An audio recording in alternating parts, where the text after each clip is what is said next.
Et si on parlait de sport? Une émission produite par Laurent Garnier avec le concours du comité départemental olympique et sportif de Haute-Garonne.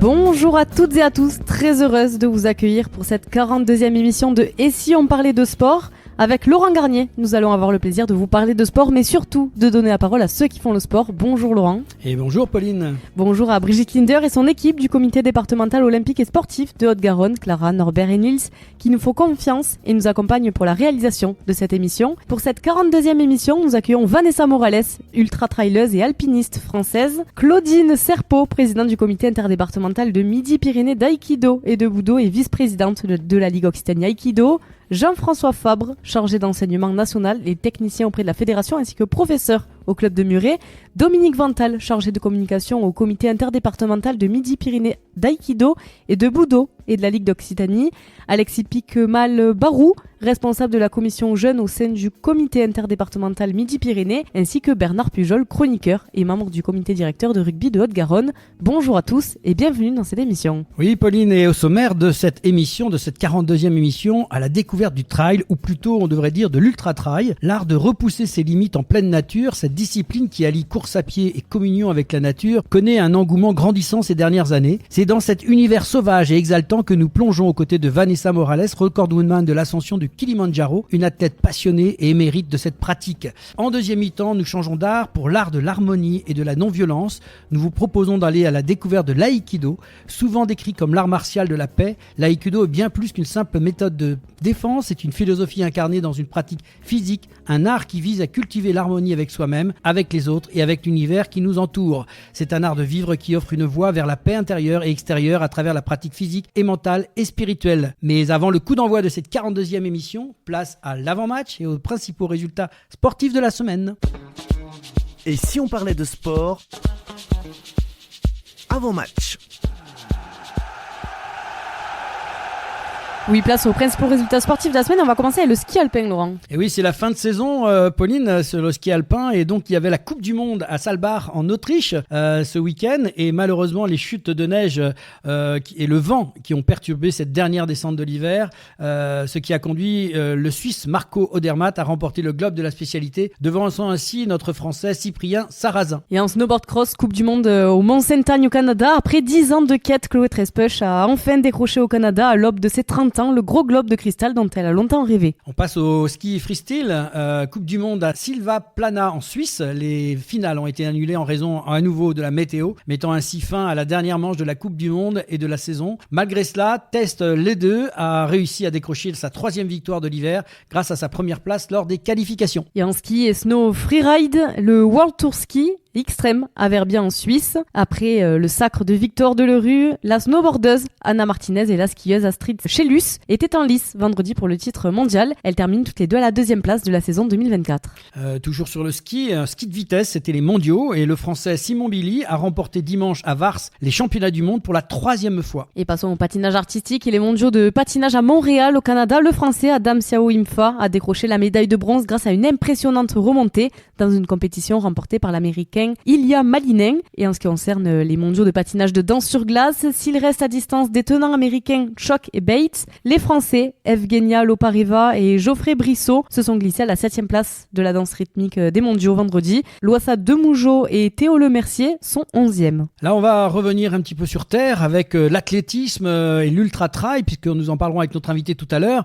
Jasmin Paris, une spécialiste de l'ultra-trail, a marqué l'histoire de la légendaire épreuve américaine de la Barclay en devenant la première femme à la terminer. L'Écossaise a relevé le défi, tenez-vous bien, de 160 km avec 20 000 mètres de dénivelé positif en 59 heures et 58 minutes. De son côté, le Français Aurélien Sanchez, qui avait remporté l'épreuve en 2023, a été contraint à l'abandon en raison d'une blessure au début de la 3e boucle. Quant à Sébastien Raichon, participant pour la première fois, il était en compétition lors de la 5e et dernière boucle, mais n'a malheureusement pas terminé dans les temps imparti. Et en ce qui concerne la natation en eau libre, première étape de Coupe du Monde en Égypte, le Français Marc-Antoine Olivier a pris la 4e place du 10 km disputé en Égypte. Caroline Jouisse, elle, a fini 7e. On passe au golf maintenant, en DP World Tour à Singapour. Lors de son retour sur ce DP World Tour, Mathieu Pavon a décroché son 3e top 5 de la saison, terminant 5e avec un score de -14 à Singapour. Cependant, c'est le Suédois Jesper Svensson qui l'a emporté au 3e trou de play-off. Et en judo, parlons du Grand Slam à Tbilissi, en Géorgie. La vice-championne du monde des moins de 78 kg, Audrey Cheméo, a été battue par l'Allemande Alina Bohem, championne d'Europe pour la 3e place. Elle termine 5e du Grand Slam géorgien, important car décisif pour la sélection pour les JO à Paris 2024. Et oui, il y a encore de la concurrence, Pauline, pour aller chercher cette place. Elles sont 2 pour cette qualification au JO. On passe au tennis maintenant avec le Masters 1000 de Miami. Caroline Garcia est venue à bout de l'ancienne numéro 1 mondiale, Naomi Osaka, au terme d'un match très serré en 2-7, 7-6, 7-5. Et passons au tennis de table et les championnats de France. Comme en 2023, Alexis Lebrun a remporté la finale des championnats de France contre son frère Félix, cette fois-ci avec un score de 11-3, 11-6, 8-11, 9-11, 11-5, 16-14. À seulement 20 ans, Alexis devient ainsi triple champion national. Et dans la catégorie féminine, cette fois autre duel fratricide avec Camille Lutz qui a battu sa sœur Charlotte 11-8, 12-10, 11-4, 4-11, 11-5 pour remporter son premier titre de championne de France en individuel. Et on en parlera la semaine prochaine ou dans 2 semaines avec ici les gens du tennis de table qui nous joindront sur cette antenne. On passe à l'escrime maintenant en Coupe du Monde à Tbilissi en Géorgie. Après la victoire en individuel de Romain Canon samedi, les épéistes français ont remporté l'épreuve par équipe contre la République tchèque avec une composition d'équipe Borel, Allègre, Canon en s'imposant 45 touches à 34. Et en paracyclisme et les mondiaux sur piste à Rio de Janeiro au Brésil, l'équipe de France de paracyclisme a décroché 19 médailles dont 12 en or lors des mondiaux sur piste à Rio. On passe au cyclisme donc toujours, mais Tour de Catalogne avec vainqueur de 4 étapes, Tadej Pogačar, UAE Emirates a cadenassé la concurrence pour remporter facilement le Tour de Catalogne, un signe très fort avant de se lancer à l'assaut de son premier Giro, puis du Tour de France. Dans une autre épreuve, la roue Tourangelle, 22e édition de la roue Tourangelle qui est théâtre de la 5e manche de la Coupe de France en cyclisme, dimanche a été remportée au sprint par le Français Jason Tesson de Total Energy qui a signé sa première victoire de l'année. Et en volleyball cette fois, la Marmara Spike League. Dans cette 26e et dernière journée de saison régulière avant les playoffs, Montpellier a battu Nantes-Rézé en 5-7. Dans les autres matchs, Paris a balayé 7 en 3-7. À domicile également, Tourcoing a renversé Narbonne 3-0 et Toulouse a logiquement battu Nice 3-1 sur son terrain. Et en Liga féminine, Béziers a terminé la 26e et dernière journée de championnat par une victoire et n'a fait qu'une bouchée de marque en Borrol 3-0, 6e du championnat et joueront les quarts de finale des playoffs au meilleur des 5 matchs contre Mulhouse, 3e du championnat. On passe au handball avec Licky Molly Scar League. Les cadors du championnat ont tenu leur rang pour la 21e journée. Paris a assuré à Limoges 36-29. Montpellier s'est aussi imposé contre Créteil 35-26, tout comme Nantes contre Toulouse 40-30. Un petit mot sur le foot féminin. La D1 Arkema, le PSG a largement dominé Montpellier dimanche à l'occasion du dernier match de la 18e journée et se maintient à 7 longueurs de Lyon. Montpellier est 6e. Alors en football, c'était le fameux match de préparation à l'Euro 2024. Nos Français battus à côté de leur sujet complètement face à l'Allemagne en amical. Méconnaissable, l'équipe de France a été logiquement dominée par l'Allemagne 0-2. On attend un petit peu mieux de notre équipe de France à 3 mois de l'Euro. Et cette fois, parlons du rugby et du rugby à 13 avec la Challenge Cup. Pour leur entrée en lice en Challenge Cup, les Dragons catalans n'ont jamais tremblé face à Halifax. Ils s'imposent facilement 44 et rejoignent les quarts de finale. Donc on passe à l'autre rugby, le rugby à 15, top 14. Perpignan sans briller s'est repris en main et a marqué l'essai qu'il fallait en seconde période pour s'imposer à Oyonnax 14-15. Toulon écrase Montpellier à domicile 54-7. Pourtant réduit à 13, le Racing 92 parvient à s'imposer au forceps à Castres 21-23. Bordeaux-Bègles s'impose au finish face à Toulouse avec ce succès au forceps 31-28 dimanche soir. En clôture de la 19e journée du championnat, les Bordelais montent de la 4e à la 3e place au classement. Et en rugby féminin, parlons du tournoi Destination. Les Bleus ont parfaitement négocié leur entrée en matière en glanant le point de bonus offensif face à une équipe irlandaise, pour le coup tout à fait inoffensive, 38-17. Le Pays de Galles s'est incliné à domicile face à l'Écosse 18-20 et l'Angleterre s'impose largement en Italie 0-48. En voile maintenant, le championnat d'Europe de kitefoil. Retour réussi pour Axel Mazet Marzella qui a décroché le titre européen au championnat d'Europe Open en Espagne dimanche en terminant deuxième de la finale remportée par le Singapourien Maximilian Mader. La compétition était ouverte aux non-européens. Et en MotoGP, le Grand Prix du Portugal samedi, l'Espagnol Maverick Vinales sur Aprilia s'est adjugé de la course sprint du Grand Prix du Portugal. Fabio Quartararo sur Yamaha termine 9e. Joan Zarco sur LCR Honda a abandonné. Dimanche, Jorge Martin a brillé en solitaire. L'Espagnol a pris la première place devant Enea Bastianini et le rookie Pedro Acosta qui a décroché son premier podium en MotoGP. À la lutte dans les derniers tours, Francesco Bagnaia et Marc Marquez se sont accrochés. Fabio Quartararo, quant à lui, a terminé à la 7e place. On va terminer avec la Formule 1, avec le Grand Prix d'Australie. Ferrari a profité de l'abandon de Max Verstappen, qui a eu des problèmes de moteur avec sa voiture en début de course pour signer le doublé au Grand Prix d'Australie avec la victoire de Carlos Sainz devant Charles Leclerc. Lando Norris McLaren complète le podium. Merci Laurent pour ces résultats. Place à une nouvelle chronique spéciale Jeux Olympiques Paris 2024 avec la présentation du CNOSF, le Comité National Olympique et Sportif Français. Et si on parlait de sport, la chronique des Jeux Olympiques Paris 2024. Chaque semaine, nous vous proposons de revisiter l'histoire des Jeux Olympiques, ses origines, ses valeurs, ses champions, son palmarès avec notre chronique spéciale Jeux Olympiques Paris 2024 en compagnie de Bernard Pujol et Laurent Garnier. Bonjour à tous les deux. Bonjour Pauline. Bonjour. Alors cette semaine, nouvelle chronique spéciale Jeux Olympiques avec la présentation du CNOSF qui est le Comité National Olympique et Sportif Français. Alors pour commencer, Bernard, à quand remonte la création d'une institution olympique d'État moderne ? Nous remontons le temps jusqu'en 1894, l'année de la création du Comité olympique français, COF, création à Paris. La présidence d'honneur est confiée à Félix Faure, président de la République. Initié par l'incontournable Pierre de Coubertin, baron, ce comité avait pour mission première d'assurer la participation française aux Jeux olympiques naissants et de préparer l'organisation des futures Olympiades. Non, ça c'était juste, donc si je me souviens bien, juste avant les Jeux de 1900 en fait. C'est exactement ça dans la chronologie. À cette époque-là, il n'existait pas d'organisation pour les fédérations sportives. That is a question. Alors en parallèle, puisque tout était concomitant, effectivement, tout se construisait et allait assez vite. En 1908, le Comité national des sports, CNS, voit le jour, regroupant les diverses fédérations pour traiter des questions communes. Cette initiative vise à mieux structurer le mouvement sportif français et à favoriser la collaboration entre les différentes disciplines. Alors attends, si je comprends bien ce que tu m'expliques, c'est qu'il y a donc deux entités pour les fédérations. Il y a j'essaie de comprendre là, il y a le COF et il y a le CNS. Parfait. Ce qui me gêne, c'est que tu comprends tout, Laurent. J'ai pas de réponse, effectivement. J'essaie de suivre. Parce que c'est pas toujours évident. Donc on est vraiment, je dois le rappeler, on est en 1900 et quelques.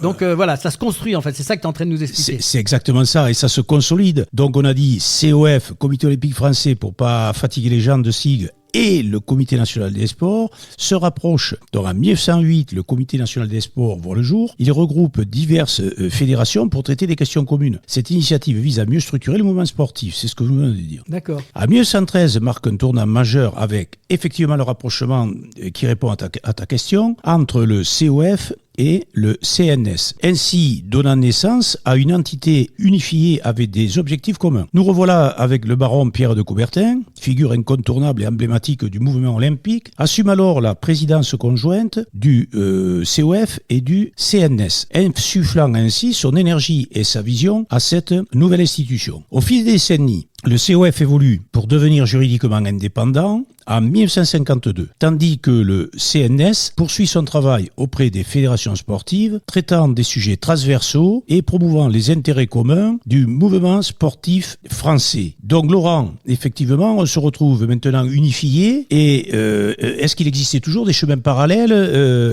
et la création de ces deux entités réunies? Ce que je comprends en fait, c'est qu'il y avait effectivement toujours pareil dans l'administration, il y avait deux entités qui fonctionnaient plus ou moins ensemble et que judicieusement ils ont trouvé plus intéressant de faire en sorte qu'on crée un organisme commun et c'est en 1972 qu'on a créé ce fameux CNOSF, donc qui regroupe les deux entités sous la forme donc actuelle avec cette fusion entre le CNS et le COF. Cette nouvelle entité reconnue d'utilité publique qui est devenue aujourd'hui le représentant officiel du CIO que l'on a vu la semaine dernière, donc le Comité international olympique en France, et c'est le porte-parole de l'ensemble du mouvement sportif sportif français. C'était important de faire cette liaison entre les deux parce que je pense qu'à force de travailler en parallèle, j'imagine qu'il y a beaucoup de déperditions et que là, en fait, en regroupant les deux forces, on est meilleur, comme on dit dans le sport, l'union fait la force. Oui, et puis l'auditeur, effectivement, comprend mieux la structuration pyramidale du sport mondial au travers de l'olympisme. Justement, alors Pauline,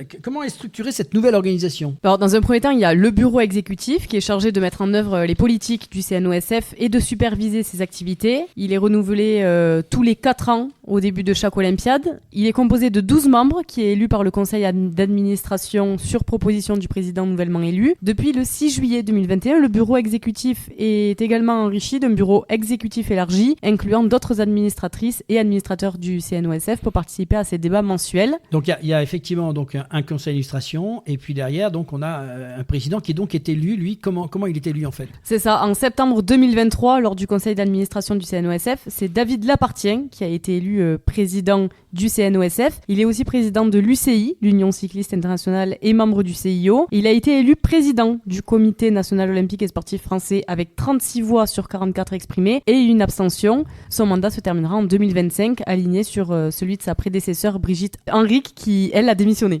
Alors justement, il est donc élu par les fédérations sportives qui composent ce comité olympique. C'est ça. Alors effectivement, on avait revu l'autre fois les 4 représentants par sport qui effectivement sont des électeurs. Donc Pauline vient de nous retracer les élections et les personnes qui se sont succédées jusqu'à Brigitte Henriques, c'est pas pour te reprendre mais par l'espagnol, qui effectivement était démissionnaire. Et alors Bernard, quelles sont les missions du CNOSF ? Alors plein de missions effectivement. Parce qu'il faut bien qu'il travaille maintenant ce comité. Oui, voilà, et effectivement. De rien, c'est bien, on a rassemblé tout le monde, mais il faudrait que ça travaille un peu. En sport on transpire, donc voilà. on va y mêler les élus. Dis-nous un peu ce qu'ils font.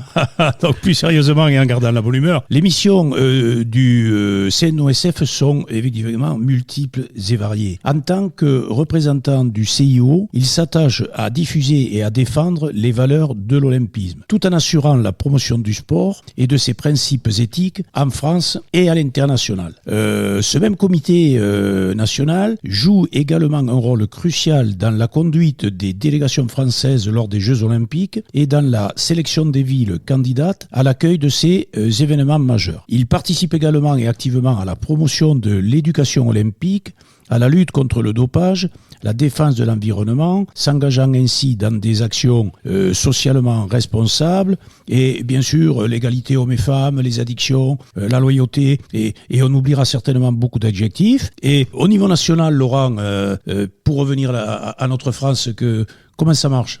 Je pense qu'au niveau national, déjà, première des choses, il représente le mouvement sportif français auprès de nos pouvoirs publics, de la société civile. Et c'est l'interlocuteur privilégié dans le développement du sport à tous les niveaux. Ça, c'est important de le savoir. C'est qu'on a enfin un point d'attache où on peut faire référence. Et toutes les fédérations peuvent revenir. On sait aussi le rôle que peut jouer le CNOSF dans certains litiges, certaines problématiques. Ça fait partie du rôle du comité olympique. Et international, alors, puisqu'on a fait le tour de l'Hexagone ? Lui, c'est évident qu'il a un rôle politique sportif, on va dire. C'est-à-dire qu'il renforce la coopération avec les autres pays en termes d'organisation, promouvoir aussi le sport français à l'extérieur, à l'étranger, défendre notre langue française, car il ne faut pas oublier que la langue française était partie prenante dans de nombreuses fédérations, de par Pierre de Coubertin. Si je ne me trompe pas, le texte officiel est lu en français lors des Jeux Olympiques. Cette fameuse charte est lue en français. C'était voulu par Pierre de Coubertin à l'origine. Et on peut en être fier. Et voilà, donc c'est important de garder ce principe-là.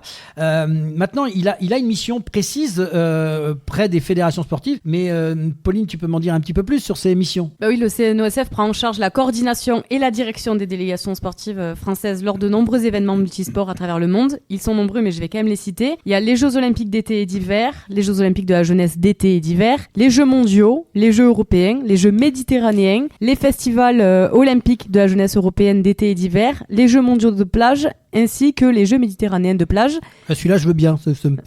C'est pas mal de boulot, mais celui-là, il va bien. Moi, je prends les deux, la plage et la Méditerranée. C'est pas on mal. y part ensemble, Laurent ? Allez, on y va. Bon, faut bien croire qu'il travaille un petit peu, mais bon, les deux derniers me paraissent très sympas.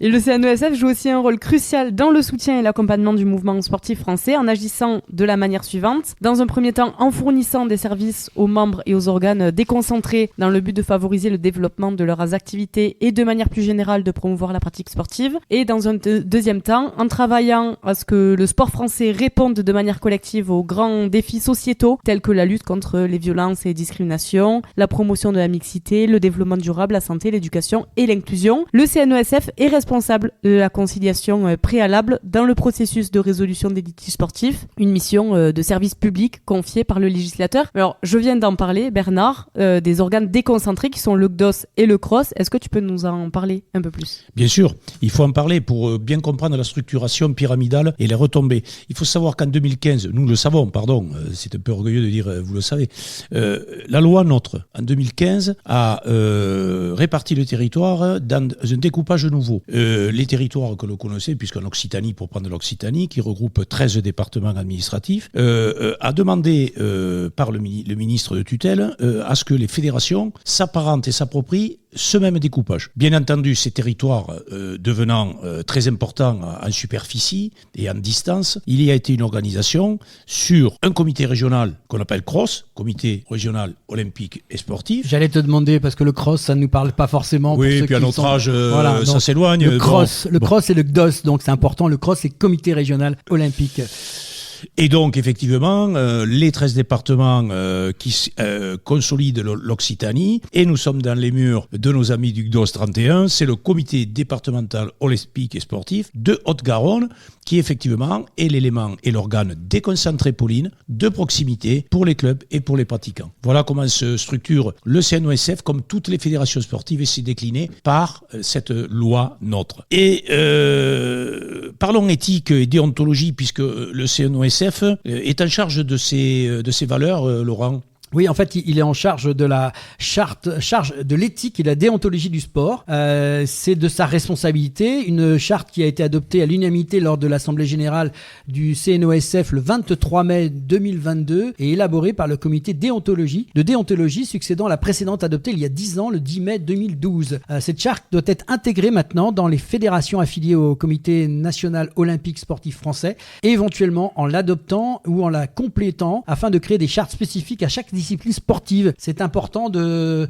clarifier un peu tout ça et de se donner cette information-là. Oui, alors effectivement, et pour tous nos sports confondus, et celui que je connais un peu mieux, qui a des rebonds capricieux, tout le monde le sait, il nous a été demandé une DIP pour chacun des membres impliqués, élus ou ayant des missions, de déclarer une notion d'intérêt particulier. Pardon, une DIP, pardon ? Une DIP, déclaration d'intérêt particulier. J'ai réussi à le redire, Bernard. Laurent. Merci Bernard. C'est fantastique.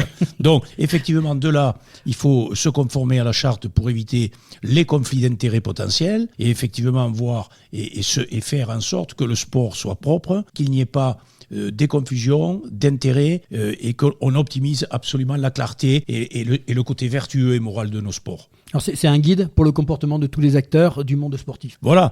Alors, et je voulais dire qu'effectivement, on a parlé que le Comité national olympique et sportif français intervenait dans des décisions lorsqu'une fédération, par ses comités régaliens, ses commissions régaliennes, discipline, règlement, voire appel, les clubs où les personnes physiques peuvent demander à un statut supérieur avant de partir au tribunal administratif d'examiner le dossier et le CNOSF reçoit et donne, et c'est pour avis que le CNOSF décline et reçoit la demande et forme l'appel auprès du CNOSF. Voilà la précision qui, effectivement, nous rappelle le rôle d'égalisation et d'accompagnement dans l'éthique et dans les jugements quand ils sont parfois délicats. Merci le grand sage. C'est important de faire cette clarification, mon cher Bernard. En conclusion donc de cette belle chronique, le Comité national olympique et sportif français incarne l'esprit olympique et contribue de manière significative au développement et à la promotion du sport en France et dans le monde. Cette institution riche d'une histoire centenaire continue d'inspirer et de mobiliser les acteurs du mouvement sportif pour l'avenir, pour un avenir où le sport est synonyme de paix, de solidarité, de dépassement de soi. Et je crois qu'on en a bien besoin de s'appuyer sur le sport, Bernard et Pauline. Oui, c'est vrai, par les temps qui courent, mais on dit toujours par les temps qui courent, c'est parce qu'on vieillit. Mais les temps, ils courent toujours. Mais c'est vrai que le sport est toujours vecteur de paix, de lien, tout ce qu'on est en train de dire. Et on ne cessera jamais. Et depuis l'Antiquité, qu'on a résumé en quelques semaines ou en quelques émissions, il est toujours là, le sport. Il est toujours là et il sera toujours là. Faisons du sport, on va vers l'autre, on gagne, on perd. Mais comme disait le baron, l'essentiel, Laurent. C'est de participer. Oui, Laurent. Eh bien justement, on va changer un petit peu de thème la semaine prochaine, puisque on vous propose de nous retrouver pour une nouvelle chronique spéciale Jeux Olympiques, avec cette fois-ci un sujet sur le palmarès des plus médaillés de ces Jeux Olympiques. On va revenir un petit peu sur ces beaux exploits et sur les performances qu'on a vues et les palmarès au nombre de médailles. Voilà, on vous donne rendez-vous la semaine prochaine. Et maintenant, place à la première mi-temps de cette émission, si on parlait de sport, avec notre invitée, Vanessa Morales. Et si on parlait de sport, première mi-temps.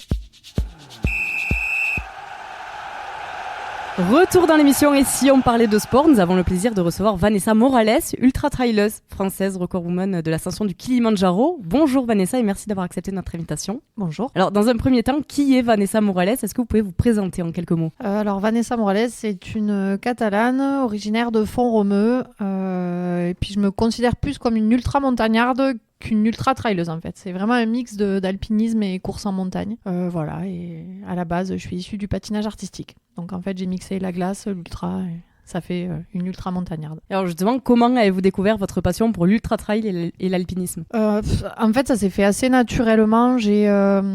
À l'époque, j'étais patineuse et donc j'ai intégré le sport-études à l'âge de 10 ans, assez tôt. Et à l'âge de 16 ans, j'ai développé un syndrome d'éloge qui m'a arrachée à cette discipline. Donc l'espoir de devenir patineuse professionnelle s'est envolé. Et mon remède, ça a été de courir en montagne. Donc en fait, je me suis même pas rendu compte que c'était une discipline. Pour moi, c'était un médicament et ça l'est toujours puisqu'aujourd'hui j'ai 40 ans et que je continue à courir plus que jamais. Donc, ouais, voilà. Et alors, vous êtes aussi infirmière. Est-ce que vous pouvez nous parler de votre expérience en tant qu'infirmière et comment cela influence votre approche des défis sportifs ? Alors, le statut d'infirmière, il me sert dans chacune de mes expéditions et chacune de mes courses. Donc, à la base, j'ai fait pas mal d'urgences, de services d'urgence. Donc, ça, c'est bien parce qu'en montagne, on peut avoir des situations d'urgence et pour le coup, malheureusement, ça a déjà servi. Mes compétences ont déjà servi en montagne. Après, ce qui peut me desservir parfois, c'est de connaître justement la physiologie. Parce que quand je comprends certains signes, ça peut me faire paniquer.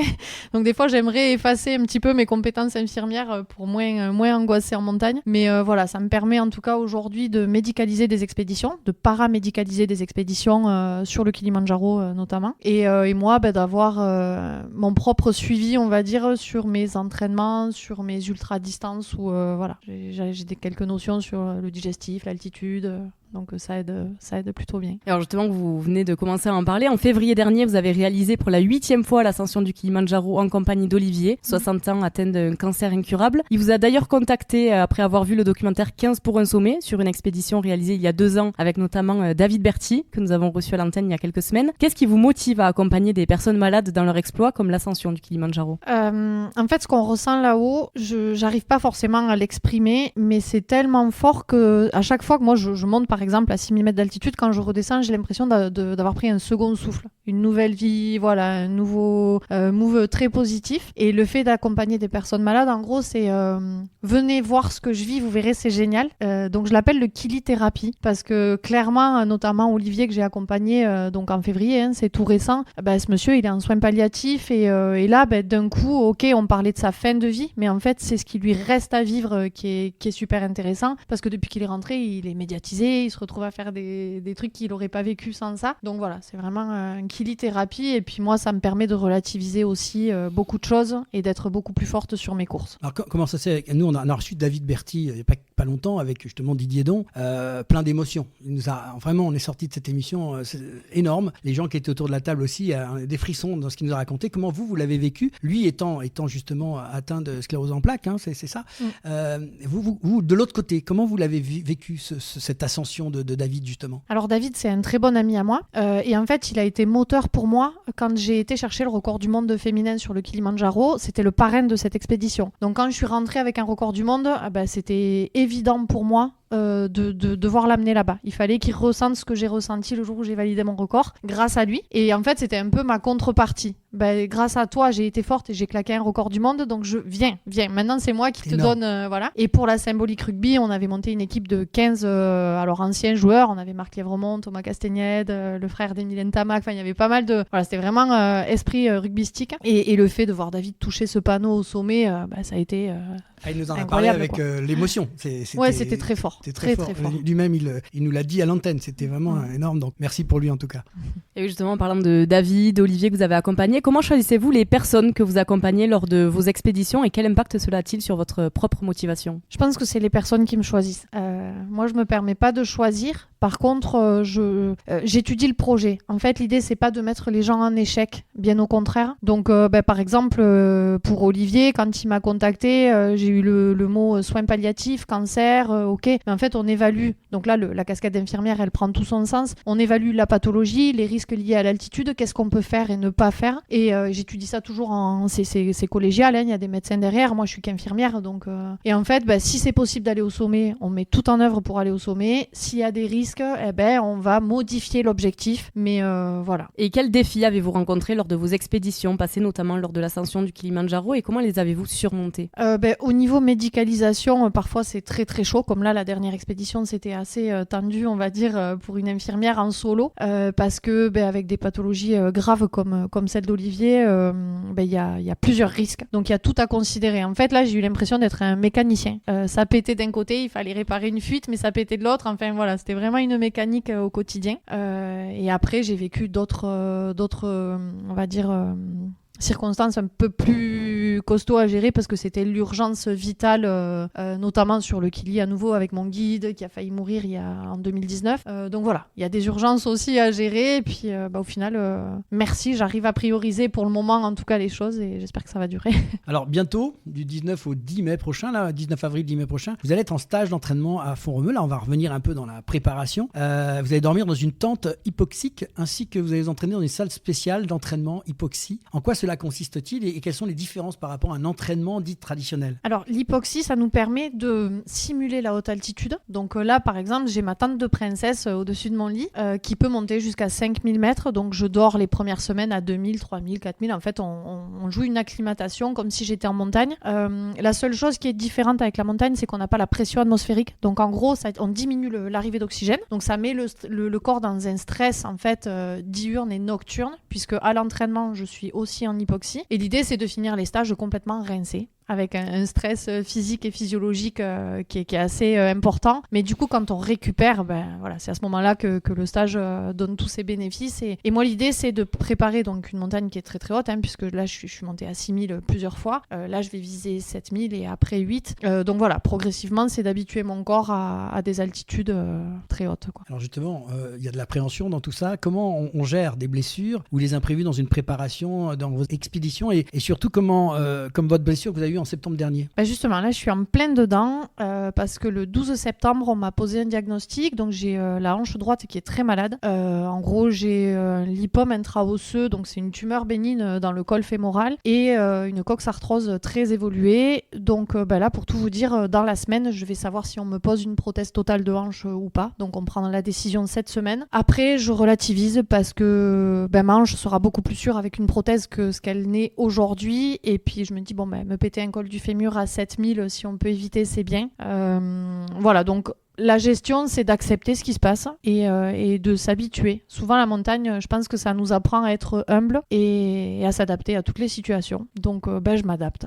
Pas d'appréhension? Partir comme ça, c'est quand même un choix énorme. Il y a pas un peu de stress ou le mot peur, peut-être pas, mais quand même, de se dire, voilà, je pars sur un événement comme ça? Non, il n'y a pas d'appréhension parce que, encore une fois, je m'adapte à la montagne. C'est-à-dire que si elle me laisse passer, je passe. Si la météo n'est pas clémente, je m'adapte à elle. Donc non, j'ai pas vraiment peur. Je sais que j'engage ma vie quand on monte, voilà. Surtout que je vais chercher des records. Donc le faire en expédition classique, c'est déjà dangereux. On sait qu'il y a un risque vital. Le faire en courant, c'est x2, voire x3. Mais non, j'ai pas peur. Je le prépare au maximum pour éviter justement qu'il y ait des gros pépins. Justement, vous venez de parler de votre prochain défi. Ça va être, si je m'abuse, la tentative du record du monde de l'Anaconga en Argentine. Ah ouais. Quelle préparation? Vous êtes en pleine préparation par rapport à ça? Oui. Est-ce qu'il y a quelque chose de particulier, de spécifique? Alors là, oui. Là, c'est l'Aconcagua, c'est le plus haut sommet de la cordillère des Andes. Donc, on est quasiment à 7000 mètres d'altitude. Le record féminin est en 20 heures. Il faut savoir que cette année, il y a 3 athlètes internationales qui se sont collés au record et les 3 ont échoué. Donc, moi, ça me donne encore plus de force. C'était la barre très très haute, là, du coup. Oui, en plus, elles sont vraiment très fortes, les 3. Mais ouais, ça se prépare bien. Ça fait déjà 1 an que je suis sur le projet puisque je devais y aller cette année, mais avec ma hanche, j'ai dû repousser. Donc je suis super motivée et je le sens bien. Et quelles précautions vous prenez pour assurer votre santé dans ces expéditions-là ? Il y a une préparation, vous partez avec du matériel, comment vous êtes toute seule tout le temps ? Comment ça se passe ? Je suis jamais toute seule. Voilà. Il y a vraiment une équipe autour de moi. D'ailleurs, ça peut paraître être un sport très individuel et pour autant, il est très collectif. Faut savoir que toute l'équipe bosse toute l'année, autant que moi sur le projet. Donc moi, c'est physique et les autres réfléchissent pour moi, c'est ce que je dis souvent. Donc là, il y a quand même un médecin qui me suit toute l'année et qui sera présent sur la montagne aussi le jour de cette tentative. Voilà, on a quand même toutes les précautions. C'est ça. Quand vous partez, pour rassurer nos auditeurs, vous n'êtes pas toute seule avec vos petits sacs à dos. Voilà, il y a quand même toute une équipe d'organisation autour de vous qui vous prépare le terrain, j'imagine, et c'est quand même vous qui faites la performance, mais vous êtes accompagné. En fait, j'ai 2 pacers, donc il y a quelqu'un qui va courir avec moi sur les 22 premiers kilomètres. Après, tout ce qui est très haute altitude, c'est un athlète qui est habitué à courir à haute altitude. En fait, ils prennent des relais et le médecin est positionné, c'est stratégique en fait, à une altitude qui dépasse les 5000 mètres d'altitude pour me checker et voir si je suis en capacité physique et physiologique de monter ou de redescendre, puisqu'il y a 2 checks imposés. Donc oui, tout est quand même très très calculé et ma préparation physique, elle est orientée sur ça, c'est-à-dire que je fais beaucoup d'entraînement en hypoxie. Là, je pars sur fond romeux très régulièrement pour être en altitude et je fais beaucoup d'ultra-endurance. Voilà. Vous avez vos lièvres comme en athlétisme en fait, vous les lancez devant et vous suivez derrière quoi. Ouais, c'est un peu ça. Et puis quand ils sont fatigués, ils s'arrêtent et c'est vous qui reprenez la suite. Alors ce qui est compliqué en ultra-endurance, c'est que souvent les lièvres, ils sont là pour me freiner. Voilà, c'est pour garder un tempo correct, pour pas que je crame du jus en fait pour rien et pour durer, parce que c'est des courses quand même qui flirtent avec les 20 heures de course. Donc là, l'idée c'est de le faire en 18 ou 19 heures, mais voilà. Et alors pour conclure cette interview, quels sont vos objectifs en termes de records sportifs et d'accompagnement de personnes malades dans leurs défis ? Donc le record c'est la Concagua, voilà. Et après là, je retourne sur le Kilimandjaro 2 fois au mois d'août avec un jeune homme, Guillaume Lodini, qui est atteint de sclérose en plaques, et Julien Toraval que j'ai déjà accompagné, qui lui a été opéré plusieurs fois d'une tumeur cérébrale. Et on a fait le Kilimandjaro ensemble l'année dernière et je crois qu'il y a pris goût. Donc voilà, ça fera mon 10e Kili cet été. Juste un rappel, la hauteur du Kilimandjaro pour nos auditeurs ? On est à 5895 mètres d'altitude. Voilà, donc ceux qui se sentent autour de cette table d'aller rejoindre une expédition avec Vanessa, n'hésitez pas, prenez rendez-vous avec elle. Et si les auditeurs vous nous écoutez, s'il y en a qui veulent tenter l'expérience, je pense qu'elle sera heureuse de vous écouter et de vous accompagner. Avec plaisir. Merci beaucoup Vanessa d'être passée à l'antenne. Vous êtes la bienvenue quand vous voulez pour nous parler de votre passion et défis à venir. Ok, merci. C'est la mi-temps, retour vestiaire, et on se retrouve dans quelques instants avec nos invités Claudine Serpeau, Jean-François Fabre, Dominique Vantal et Alexis Picmal-Barou. Et si on parlait de sport, mi-temps.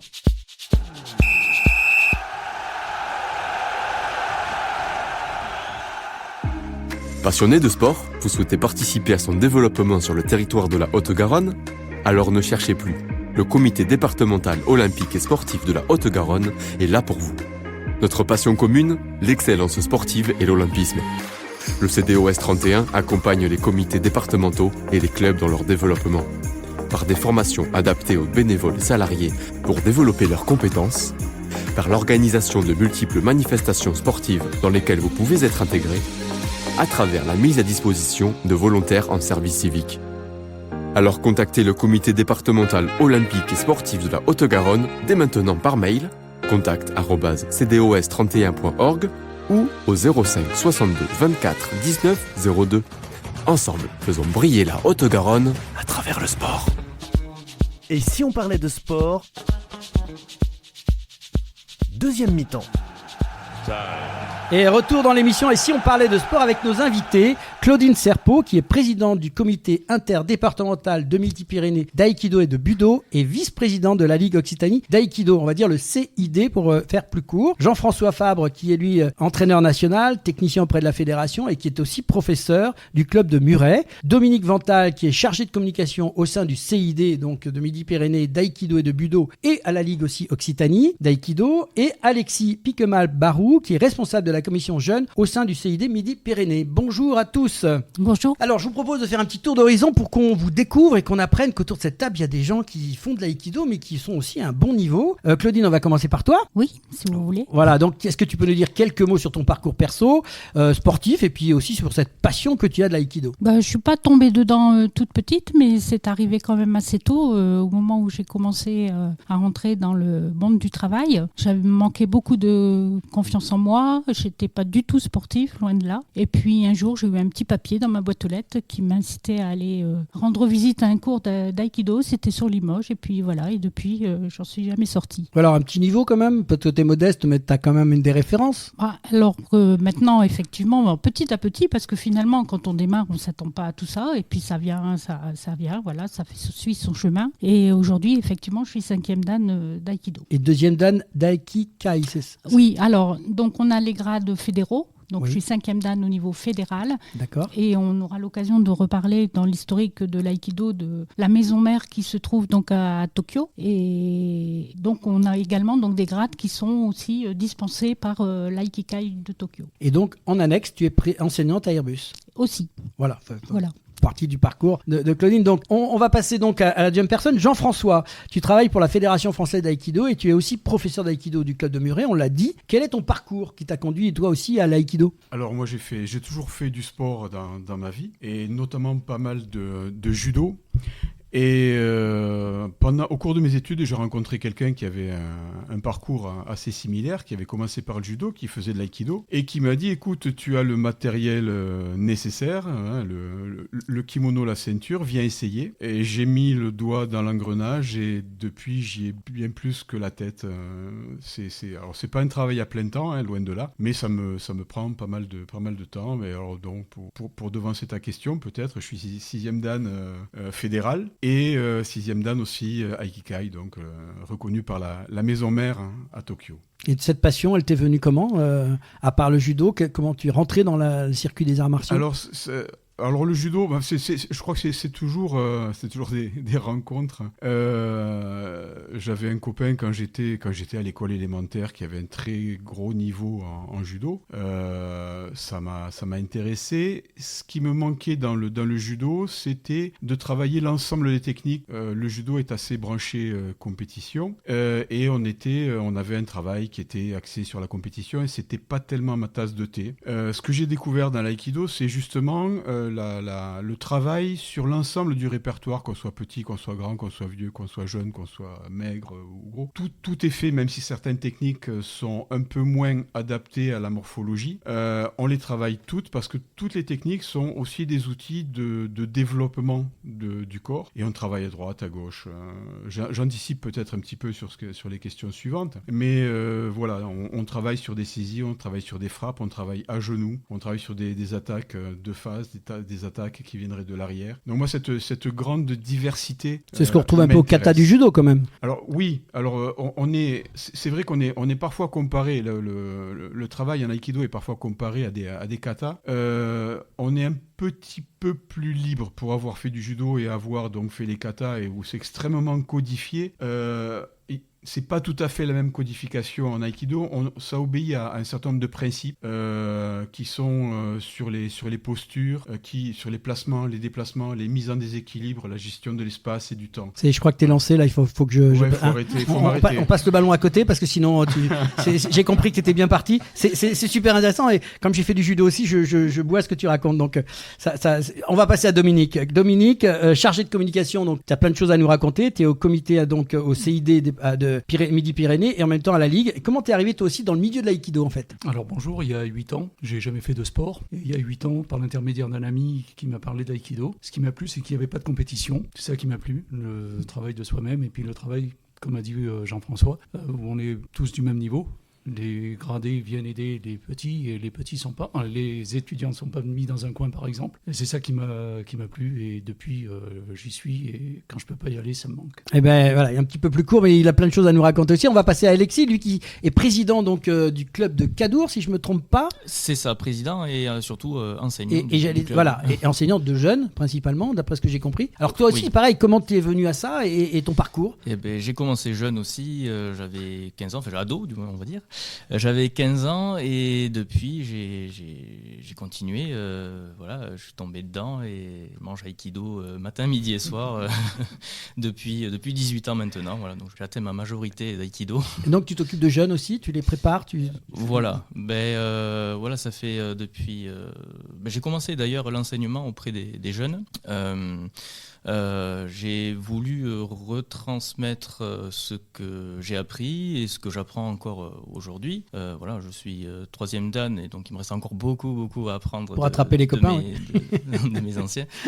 Et donc je trouve ça important. C'est une notion relationnelle, l'aïkido, de transmettre et de chercher ensemble pour progresser et transmettre des valeurs aux enfants. Je trouve ça quand même très on voit que tu as une qualité importante dans les arts martiaux, c'est le respect des anciens, et c'est très important dans le judo comme dans l'aïkido. Déjà avec ta petite remarque sur les sages, je vois qu'ils sont tous contents, c'est important. C'est une filiation, on a reçu un savoir et voilà, c'est à nous de le faire perdurer, de le développer. Alors justement, on va rentrer dans le vif du sujet parce que content d'avoir pu vous présenter. C'était important de dire aux auditeurs un peu qui sont autour de cette table. Alors on va en parler maintenant avec Claudine. Ce que j'aimerais que tu nous expliques un peu, c'est qu'est-ce que l'aïkido, parce que c'est un petit peu un sport, un art martial un peu en marge, on va dire, de tous ces sports de combat, aussi beaucoup de compétition. Et tu m'as bien dit quand on s'est téléphoné qu'il n'y avait pas vraiment de compétition à l'aïkido. Justement, c'est bien ça qui fait la différence et qui fait qu'on soit un peu en marge, parce que qui dit pas de compétition dit pas de médiatisation non plus. Donc c'est vrai qu'on essaye de s'en sortir par nous-mêmes, on va dire, avec les moyens du bord pour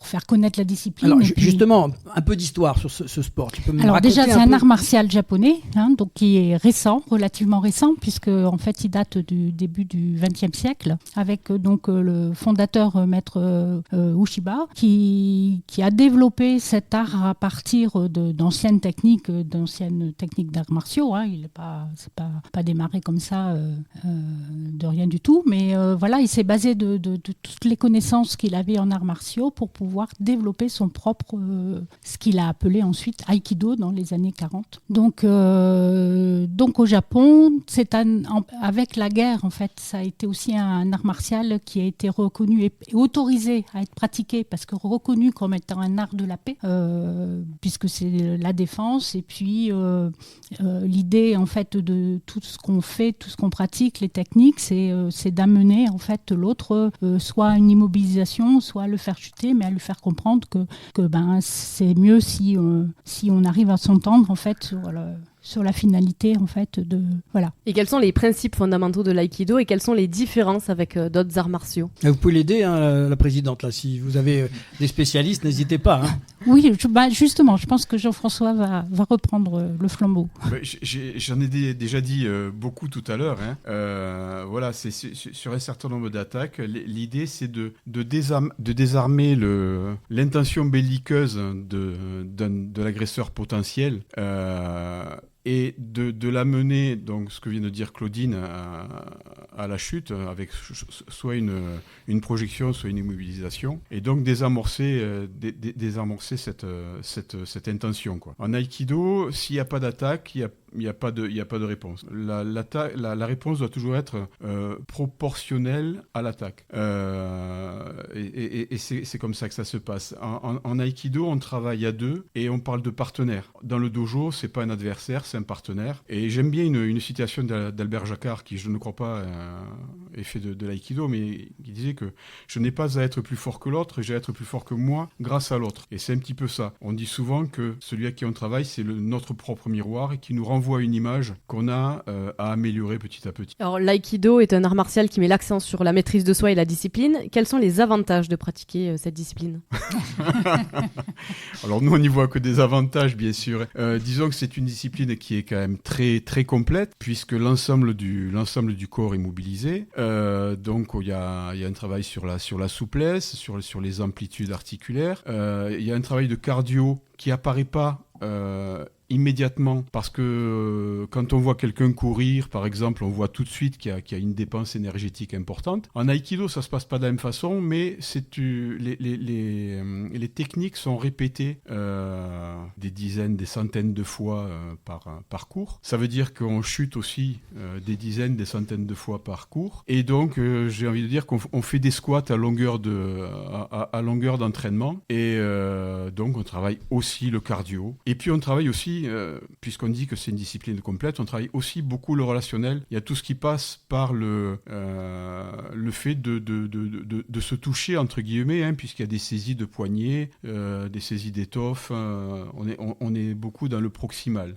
En étudiant le dossier, j'ai vu qu'on parlait de physique, de mental et de spirituel. Vous pouvez m'éclairer un petit peu là-dessus, parce que alors, sur le spirituel, c'est un petit peu différent d'autres sports quand même. Oui, alors c'est piégeux, parce que quand on parle du spirituel, on risque vite de glisser ou d'être mal compris. Ce qu'on peut dire, c'est que Maître Ueshiba, dont parlait Claudine tout à l'heure, était quelqu'un de très pieux, qui était pratiquant de la religion Shinto, où est mis en avant la relation à la nature, le respect des ancêtres, ces choses-là.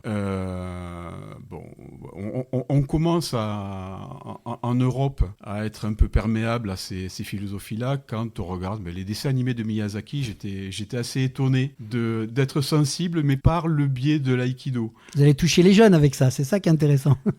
Ouais, c'était pas mon intention, mais oui, si c'est possible. Donc, allez regarder ces dessins animés, les enfants, c'est important. Vous viendrez de l'aïkido après. C'est assez porteur de ce type de philosophie, qui est entre la philosophie et la religion, mais voilà. Mais on n'est pas c'est pas religieux. Mental quand même, parce que ça demande quelque part dans la tête, la manière d'aborder le combat est différent. Donc il y a le physique, mais il y a aussi la manière de l'approcher, j'imagine. Oui, parce que quand même l'autre attaque, même si c'est une attaque qui est codifiée pour un certain type de travail. Mais je pense qu'on n'en a pas encore parlé. On a aussi un travail avec des armes, alors des armes en bois, des armes d'entraînement. On a la principale, la plus emblématique, c'est le sabre de bois qu'on appelle le boken. On a le bâton qu'on appelle le jo, c'est un bâton d'1,28 m. Et puis le tanto, qui est en fait un poignard. Et ça demande d'avoir beaucoup plus d'attention, parce que même si on fait très attention, recevoir un coup de bâton sur la tête, c'est toujours... Oui, il faut préciser que ce sont des armes en bois à l'entraînement quand même. Oui, voilà. C'est en bois. C'est un petit peu important pour les mamans qui voudraient faire de l'aïkido à leurs enfants. On rassure tout de suite.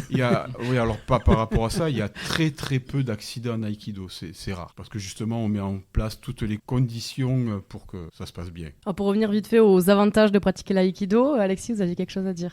Oui, justement, pour les enfants, il y a une notion d'apprentissage de la psychomotricité qui est très très importante. L'ensemble des mouvements que nous pratiquons fait appel à l'ensemble du corps. On apprend à coordonner tous nos membres pour réaliser le mouvement. Et en cela, l'aïkido est tout simplement génial pour les gamins. J'ai quelques gamins au club qui sont dyspraxiques, dyslexiques, donc il y a des mécanismes qui se mettent en place avec l'aïkido, qui les aident ensuite dans leur scolarité ou dans la vie de tous les jours à dépasser ces petits troubles qui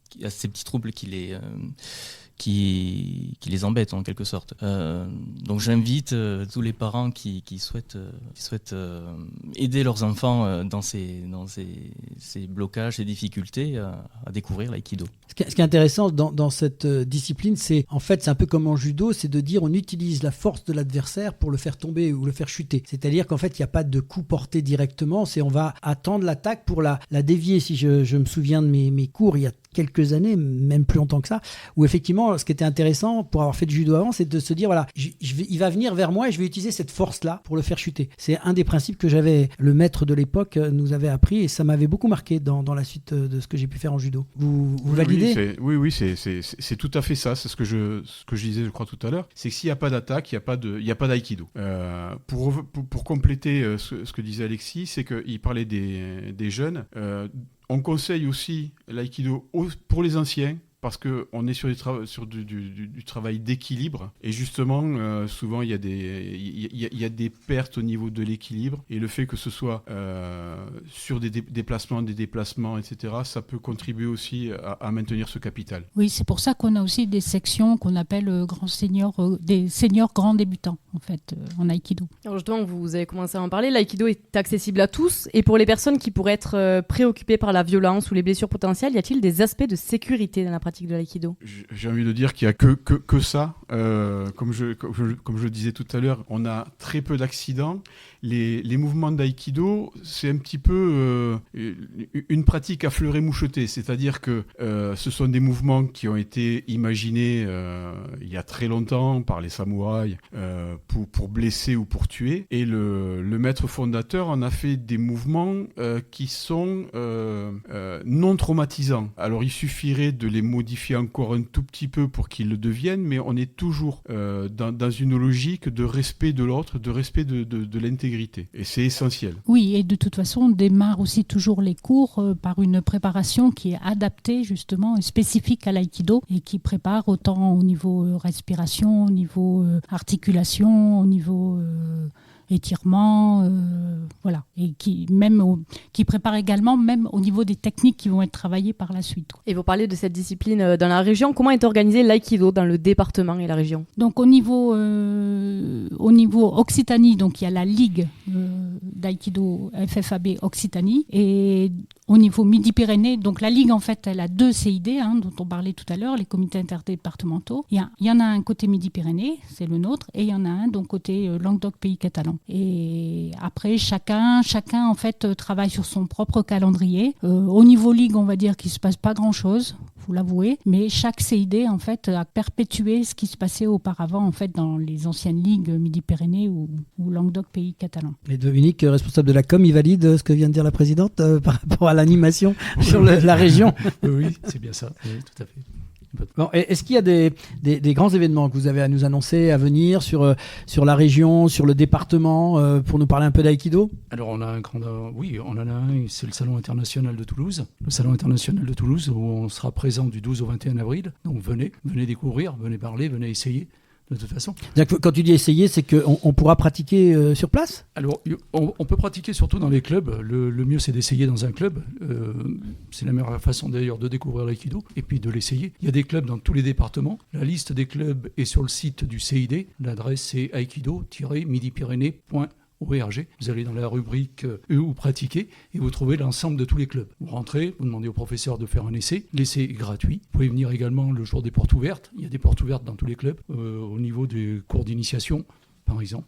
Et bien entendu, au salon, ne serait-ce que de venir nous voir ce que c'est l'aïkido. Donc tu nous redonnes la date? Du 12 au 21 avril. Donc c'est très, très prochainement. Donc, et ça se passe exactement à quel endroit? À Toulouse, au MIT. Au MIT, à Toulouse. Donc rendez-vous là sur l'aïkido. Alors juste une petite question curieuse. La tenue, le kimono, moi qui ai fait plus de judo, j'ai vu qu'il y a des superbes tenues avec ce qu'on appellerait des jupes ou des pantalons noirs. Le Vous pouvez m'expliquer? hakama. Voilà, donc expliquez-moi un peu ça, la différence. Alors au-dessus du kaikogi, on parle plutôt de kaikogi que de kimono. Et au-dessus du kaikogi, donc à partir d'un certain niveau, en général, quand les gens savent chuter correctement, on va dire, on porte le hakama, une espèce de jupe-culotte qui était l'ancien vêtement des samouraïs.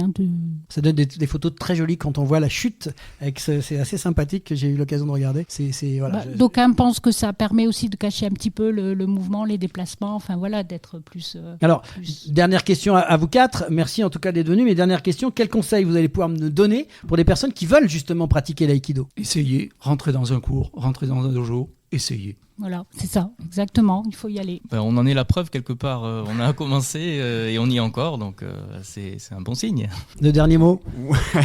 C'est difficile de finir comme ça, de donner le dernier mot. Mais oui, non, mais voilà, on en avait parlé avant de venir. Le meilleur moyen, c'est de pousser la porte, il faut oser. Vous venez avec en pantalon de jogging, un t-shirt et c'est suffisant. Et il faut l'essayer. Hein. On dit en aïkido que le plus grand voyage commence toujours par un premier pas, il faut le faire. Ça, on va rejoindre notre invité de tout à l'heure. C'est une belle finition en tout cas, parce qu'elle est la première à nous montrer ce qu'elle est capable de faire à travers ce périple en montagne. En tout cas, voilà, on va essayer de faire les premiers pas aussi avec vous en aïkido. On était très contents de vous recevoir. Merci beaucoup. Merci à tous pour vos témoignages et vos interventions dans l'émission Ici on parlait de sport. Bonne continuation pour la suite de vos projets. Vous êtes les bienvenus quand vous voulez. Et tout de suite, place à la prolongation et le quiz avec nos invités Vanessa Morales, Claudine Serpeau, Jean-François Fabre, Dominique Vantal, Alexis Pic-Malbarou et Bernard Pujol.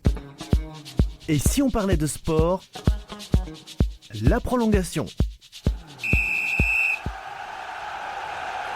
On se retrouve pour la prolongation et le quiz avec nos invités. Je te laisse la parole, Laurent. Alors, Vanessa Morales, Claudine Serpeau, Jean-François Fabre, Dominique Vental, Alexis Piquemal, Barou. Attention, on est parti pour un quiz.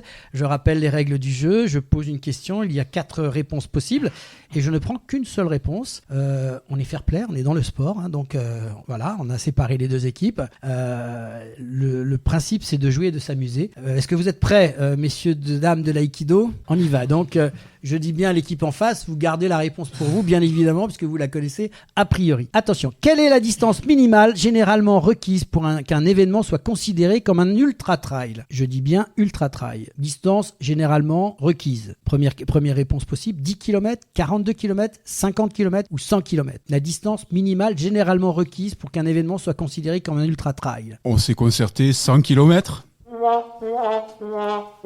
Et non, c'était juste un petit peu en dessous. Dès qu'on dépasse 50 km, c'est considéré comme un ultra-trail. Voilà la réponse minimale. Donc, 0.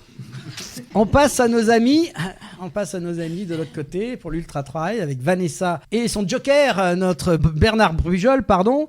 Attention, que signifie Aïkido en japonais? Première réponse, la voie du poing et du pied. Deuxième réponse, la forme de l'équilibre. Troisième réponse, la forme de l'harmonie avec l'esprit. Quatrième réponse, la technique de l'esprit tranquille. Moi, je dirais la réponse 3.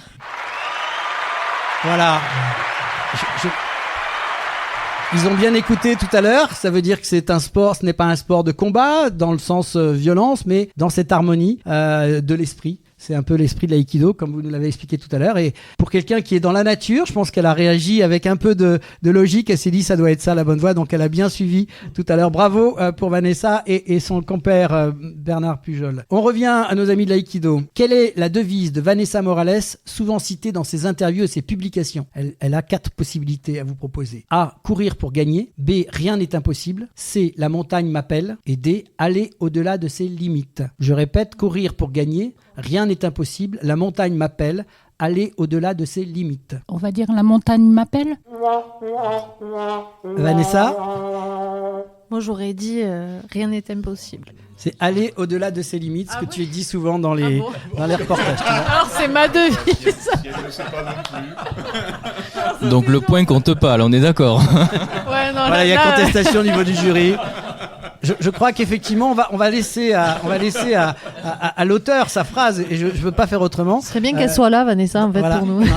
Je pense que Vanessa, tu nous as donné ta propre devise. On va valider la réponse de Vanessa plutôt que l'autre. On y va pour l'autre question, donc l'ultra-trail. Laquelle des affirmations suivantes est vraie concernant les techniques de l'aïkido? Elle se concentre principalement sur des attaques directes et violentes. B, l'objectif principal est de vaincre l'adversaire le plus rapidement possible. C, les techniques reposent souvent sur la redirection de l'énergie de l'adversaire. D, il n'y a pas d'accent sur l'harmonie et le flux de mouvement. On dit réponse C. Pour l'instant, un sans faute. J'interroge quand même nos amis de l'aïkido. Vous validez cette réponse? Oui. Parfait. Voilà, donc là, il n'y a pas d'erreur. On revient pour l'aïkido. Quelle est la course emblématique où Vanessa Morales a remporté plusieurs victoires? L'Ultra Trail du Mont Blanc, Western States 100, Hard Rock 100 ou Badwater 135? Il n'y a pas de réponse. La réponse est mauvaise, donc... Donc on donne le point quand même par défaut parce que c'est pas de leur faute et voilà, donc petite erreur de notre part. On va enchaîner sur la dernière question quand même, voir si vous faites un sans faute. Là c'est un peu plus sur les principes de l'aïkido. Alors j'espère que je ne me trompe pas. Lequel des termes suivants n'est pas un principe fondamental de l'aïkido? A, ki comme énergie. B, I comme harmonie, C, you comme eau et D, do comme voix. Donc je parle bien un principe fondamental de l'aïkido. C'est-à-dire que ce sont des termes de l'aïkido. Il faut me sortir un des termes qui ne correspond pas à l'aïkido. Joker. Oh. Joker. Je sais pas. Franchement, le dernier. Ouais. Non, c'est l'eau. L'eau n'est pas dans les principes de l'aïkido. On est dans l'énergie, on a l'harmonie, on a la voix. Voilà, c'est le principe de l'aïkido. Vous êtes d'accord? Vous me suivez? Bon, ça va, ils ont validé. Alors, on va quand même... Alors, ça nous fait trail. Ben, vous avez 2-1 quand même. Alors, pour départager, pour tout remettre, parce qu'on est des sportifs tout en jeu, on a cette fameuse question Jeux Olympiques. Alors là, on va sortir la petite... vous avez la petite clochette au milieu. C'est donc une question de rapidité. C'est le premier qui tape. Alors j'ai envie de dire à mon compère... très honnêtement, je vais te demander de pas participer à cette question-là, parce que tu la connais trop, cette question, ça serait pas un jeu, parce que c'est sur les Jeux Olympiques, et c'est une question qu'on a traitée il y a pas très longtemps à l'antenne. Donc, merci de jouer le jeu sportivement parlant, et tous les 4 tombent contre toi. Voilà. Attention, c'est une question de rapidité. En quelle année le Comité international olympique CIO a-t-il été fondé ? 4 possibilités. 1896, 1900, 1894 ou 1924. 1896, 1900, 1894 ou 1924. Moi, j'ai envie de répondre, mais au pif, quoi. Il faut cliquer, tu tapes là-dessus. Hein. Voilà, on y va. 1924. L'aïkido, vous avez une chance ? 1894. Et oui, c'était le 23 juin 1894. On apprend plein de choses, ce qui veut dire qu'on met tout le monde à égalité et que vous avez tous gagné. Bravo d'avoir participé à ce quiz. C'était sympa. Tu comprends, mon Bernard, que j'ai pas demandé que tu répondes parce que c'est une question que... D'autant plus que je ne me rappelais pas. Ah. Il faut être honnête jusqu'au bout. En tout cas, merci à tous. C'est la fin du match de cette 42e émission. Retour au vestiaire pour les grands rendez-vous à venir et le programme de la semaine prochaine. Et si on parlait de sport ? Fin du match. Et oui, c'est la fin du match et de cette 42e émission avec les grands rendez-vous de la semaine dans l'agenda des sportifs. Pauline. Oui, et cette semaine, de nombreux sports sont à l'honneur, à commencer par le judo où du 29 au 31 mars a lieu le Grand Slam à Antalya en Turquie. On enchaîne du 30 mars au 7 avril, place au curling avec les championnats du monde hommes en Suisse. Le 31 mars ensuite, il y a du cyclisme sur route où il sera possible de visionner le Tour des Flandres en Belgique. Du 31 au 6 avril, les championnats du monde femmes de hockey sur glace à Riga en Lettonie. Ensuite, en foot et pour le compte de la Ligue 1, le 31 mars, Toulouse se déplace à Clermont et le Havre reçoit Montpellier. Et on passe au rugby. En quelques mots de Pro D2, le 29 mars, Béziers accueille Biarritz, Montauban joue à domicile face à Dax et Colomiers se déplace à Vannes. Toujours en rugby, mais cette fois c'est du top 14 où le 30 mars, les clubs d'Occitanie jouent tous à domicile. Montpellier reçoit le Stade français, Perpignan accueille Castres et le Stade toulousain reçoit Pau. Enfin, en ce qui concerne le tournoi des 6 nations féminins, la France joue en Écosse, l'Angleterre accueille le Pays de Galles. Et le 31 mars, toujours le 6 nations féminin, l'Italie se déplace en Irlande.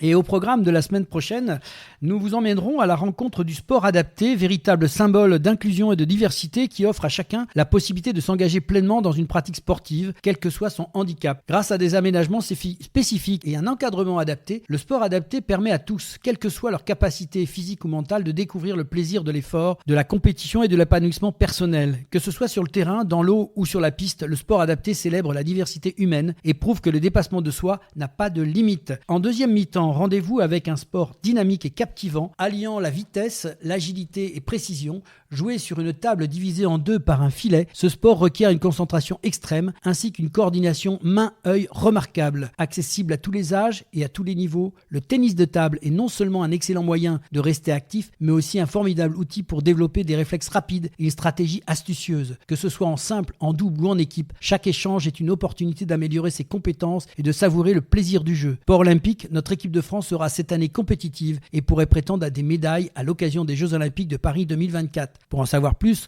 retrouvez-nous la semaine prochaine. Et en conclusion de cette émission, merci à Vanessa Morales, à Claudine Serpeau, Jean-François Fabre, Dominique Vental, Alexis Picmal-Barou et Bernard Pujol pour votre participation dans l'émission Et si on parlait de sport. C'est la 42e émission de Et si on parlait de sport. Un très très grand merci à tous les internautes qui nous suivent de plus en plus nombreux. Continuez à nous écouter et à partager sur les réseaux. Merci à l'équipe du comité départemental olympique et sportif de Haute-Garonne et à Brigitte Kinder, sa présidente, pour son aide précieuse à la réalisation de cette émission. Merci à l'équipe technique pour le formidable travail qu'elle réalise chaque semaine pour produire cette émission. Marin de Pintis au montage visio pour les plateformes podcast et à Sébastien Couratin, notre partenaire informatique Samper Connect pour l'ensemble du suivi réseau informatique, plateforme podcast, site internet et ses conseils avisés. Merci aussi à Pauline, co-animatrice de l'émission, pour son aide précieuse à la préparation et à la réalisation de cette émission. Merci Laurent et on se retrouve la semaine prochaine pour une nouvelle aventure de Et si on parlait de sport la semaine prochaine.